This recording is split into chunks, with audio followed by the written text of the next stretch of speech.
how are you going? Thank you. I'm after some meat that's not halal certified. On the New South Wales North Coast, Kirralie Smith is spearheading a grassroots campaign against Islam. Do you have meat that's not halal certified? We surely do, yes. All of this, pretty much? All of it is halal free. Oh, fantastic. That's great. Okay. What were you looking I think for? I'll get something for the barbecue.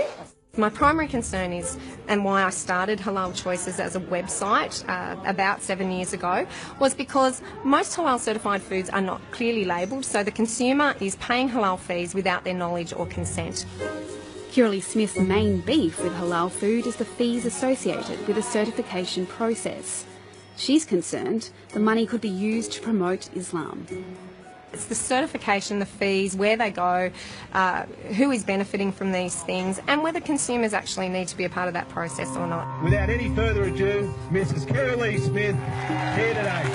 I do not want religious practices imposed upon me. Kirralie Smith is a leading figure in the anti-Islam party, the Australian Liberty Alliance. Formed less than 2 years ago, the party claims thousands of members across the country. One of its most controversial policies calls for a 10-year ban on permanent resident visas for people from 57 Muslim countries.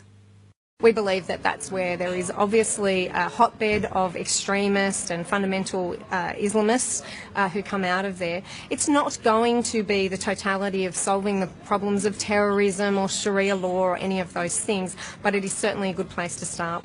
Muslim Australians who'll be watching this would say that only a small percentage of their religion actually involves extremism. How do you respond to that? Of course only a small, well, it's a growing number of Muslims that are involved in extremism. Hi, I'm Kirralie Smith. Kirralie Smith is facing a defamation suit brought by Mohammed El Mawali, president of the Halal Certification Authority, over online videos that she presented for another anti-Islam group, the Q Society. Why are you suing Kirralie Smith? To redress the wrongs that she has made.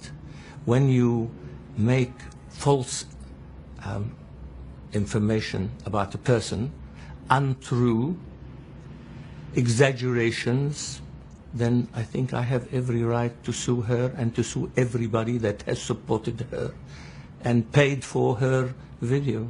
He claims Kirralie Smith and the Q Society defamed him by voicing suspicion that halal certification could fund terrorism.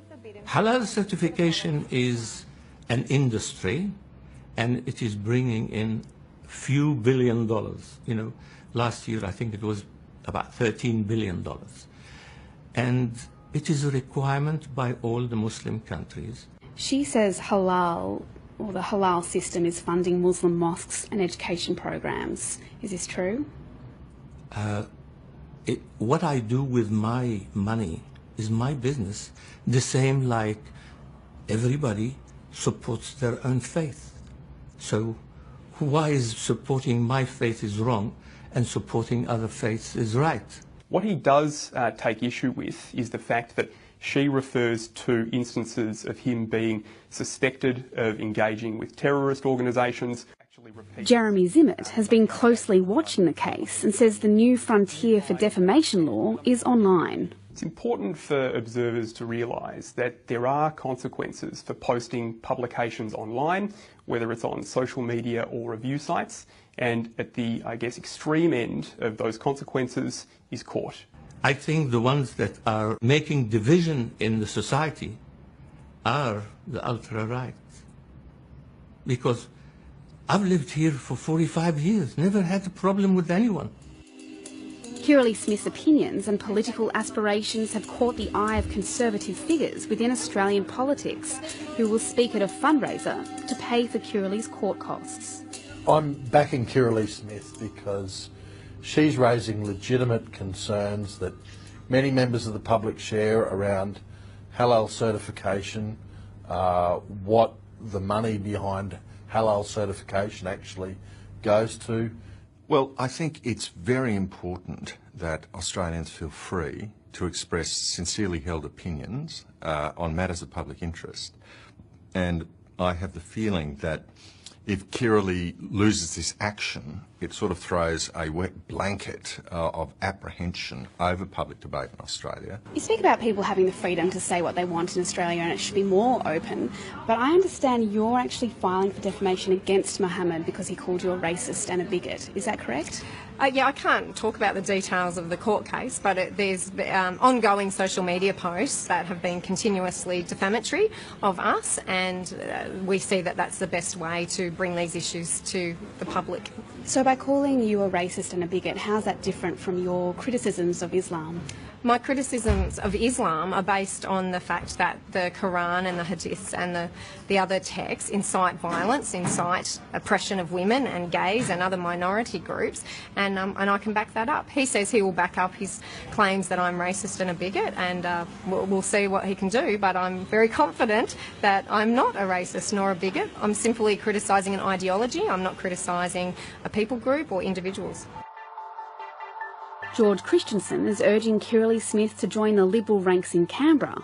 Last year she ran for the Senate for the Australian Liberty Alliance, but the party failed to get a seat, gaining less than 1% of the vote. If she's ever inclined to join the LNP or the National Party, I would encourage that, and there may be a future for Kirralie in Canberra. The Australian Liberty Alliance doesn't enjoy much support at all in the electorate, and a very good example of that was the last federal election.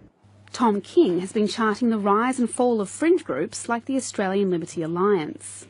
They will come and go, that's right, these minor parties, these minor far-right parties, because of failing support, and also they'll be seen in many parts as being a little bit irrelevant or being poorly led. Do you see a future in politics? I really honestly can't say at this stage. I will always commentate on politics. Whether I'm actually in the fray, I'm not sure. I have this very big court case. Mohammed El Hawali is also preparing for the court case, saying there is no chance of reconciliation. So would you meet with Kirralie Smith? I will meet her in court.